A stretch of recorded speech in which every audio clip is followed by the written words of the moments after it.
We've got an Inman piece. This is a Brad Inman opinion piece. Brad doesn't write every day or even every week on Inman News. So when he does, they're usually articles you want to jump right into and read. And we're going to take this one on as racket number one. Realtors are line of defense against banker greed. The private sector and government leaders must be on guard as trillions of public dollars wash through the economic system, and a broken economy can become a feasting ground for unsavory opportunists. I would agree that we need to be on guard that there are trillions of dollars of fake money, but that's just that's a whole nother story. There's just so much fake money now coming into our economy, and what that's going to do long term frightens me quite a bit. But Brad gets into really beating up on Wall Street. That's a theme, and I'm not, taking sides here. Brad's right or wrong, whatever. But that's definitely a theme in Brad's articles and in his opinion pieces, where he really beats up Wall Street. He talks about, he goes back to the Reagan days, talking about Clinton. Again, we're not taking sides on any of this stuff, but he's talking about, going back 40 years basically into the 1980s, and some of the scandals and ways that Wall Street had been propped up by our government. And he's saying basically real estate is again now with what we're dealing with is again ripe for bad deeds because of how much Wall Street money is backing companies like a Zillow or an Open Door. Because he really takes the iBuyer angle. And remember, we talked about this, Nicole. Mm-hmm.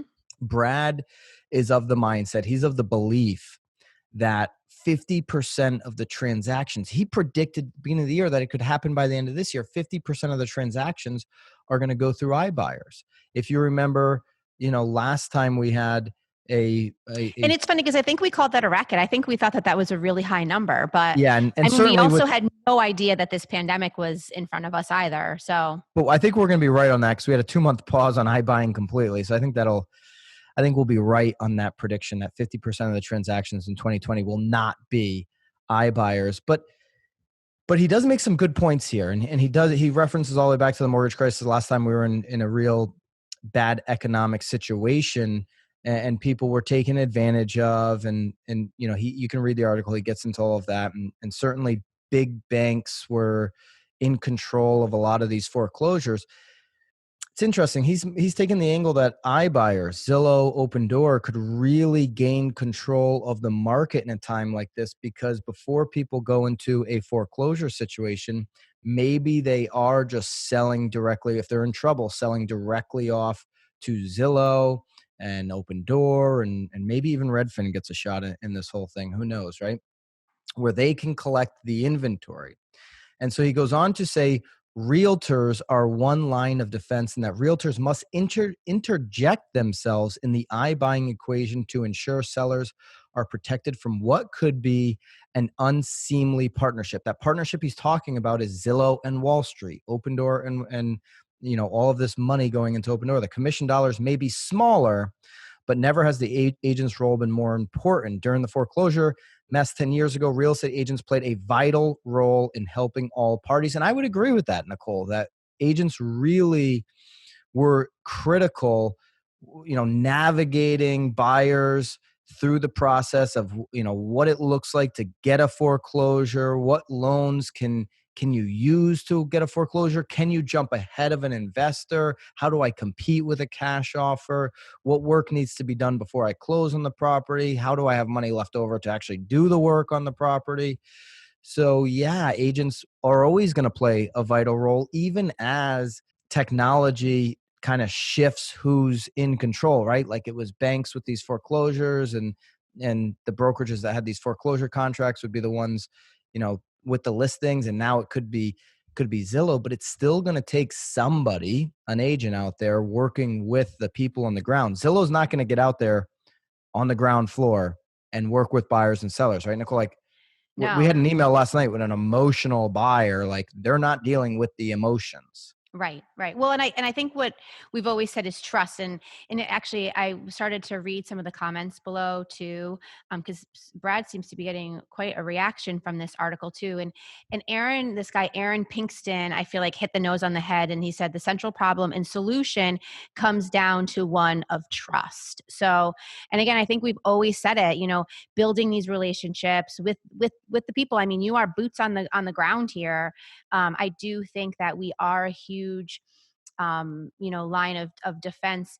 Even if someone is going through a short sale, if there comes a time, not just buying a short sale or not just buying a foreclosure, but helping sellers through the process too of those. I mean, again, I think it does come down to trust. I think you have to make sure that you are building relationships, that you are the go-to, and that you are, equipped with tons of knowledge and information to guide these people. So, Yeah, if there's um, iBuying happening in your market and you're an agent, you need to be putting out content about what that means, what it looks like for sellers who want to maybe sell their property direct and not have to deal with, we talked last week about Open Door with their, you know, direct selling so that you have contact-free selling environment, especially with what we're dealing with right now. You need to be the one educating and bringing this information to the client. Google should not be bringing information to your local community about iBuyers because then they're definitely going to click sell and you're not going to have any opportunity for the conversation. So create that content so buyers and sellers understand the other opportunities in your market. And then you will, to Brad's point, yeah, you might make less money on those deals, but I've been saying that for 7 years, commission compression. Like we already know that is what we're dealing with when you engage with Zillow or any of these companies. The reason why they believe and Brad believes that we're heading into a time frame that could be, which when this all happened, Nicole, I was shocked, and maybe they were lying in the weeds there. These iBuyers, Open Door and Zillow. I was shocked that they weren't, when this news broke out, that they were stopping rather the iBuying, the instant offers. But maybe they just wanted to wait a couple months, conserve cash, and pounce as we get closer to the potential of more foreclosures hitting the market. We have a lender friend who actually, Brian Fay, who's been on the Real Word. I think he was our fourth guest ever. ever.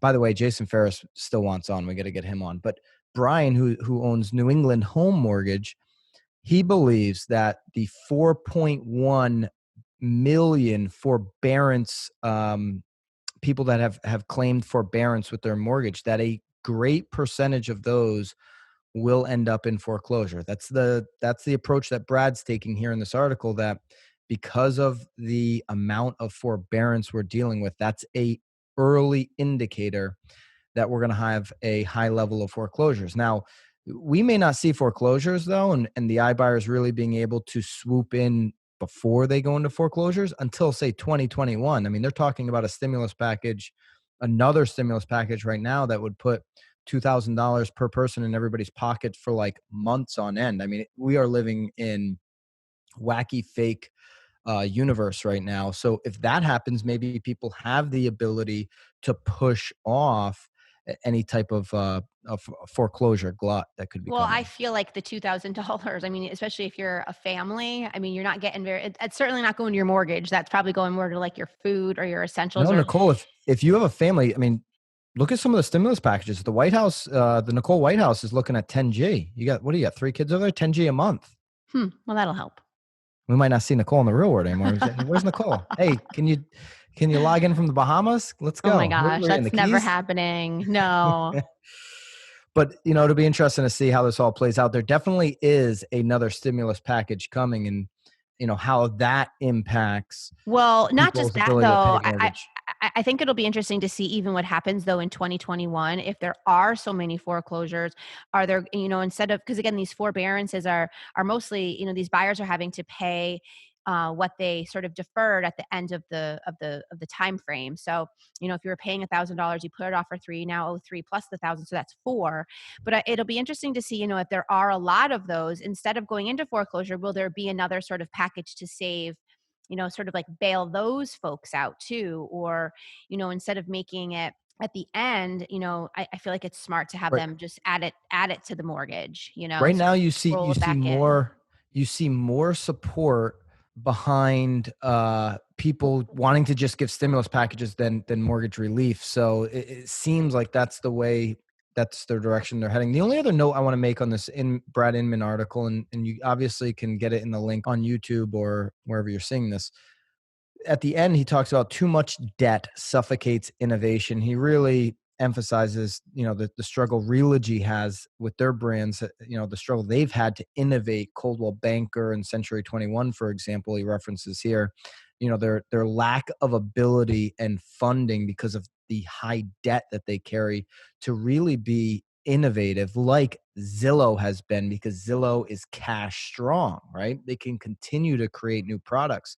And if you're a broker out there, I mean, I really do agree with Brad that iBuyers are going to be able to pick up incredible market share over this next period of time, however long this lasts. If you're a broker just not trying to compete on that playing field or innovate in a way that's providing a product that people haven't seen before, you could be really left behind in a tough spot. It's one of the reasons I have not, as low as Realogy has gotten, bought in any of their stock, and I've never on any of these shows promoted buying any of their stock. In fact, Nicole, a little update on my Zillow. I sold some of my Zillow last week.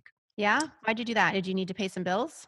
No, went up to 56 bucks. I was in on the 30s, and I've been telling everybody on the show you can make money off of Zillow. I still feel like they're going down today. But I still feel like there's going to be tremendous opportunities for a company like Zillow because they are cash strong, despite the fact that they have debt. They have high liquidity. And now I'm taking a whole nother rant. We'll just end it there. Go buy Zillow stock. It's going to be a great investment long term.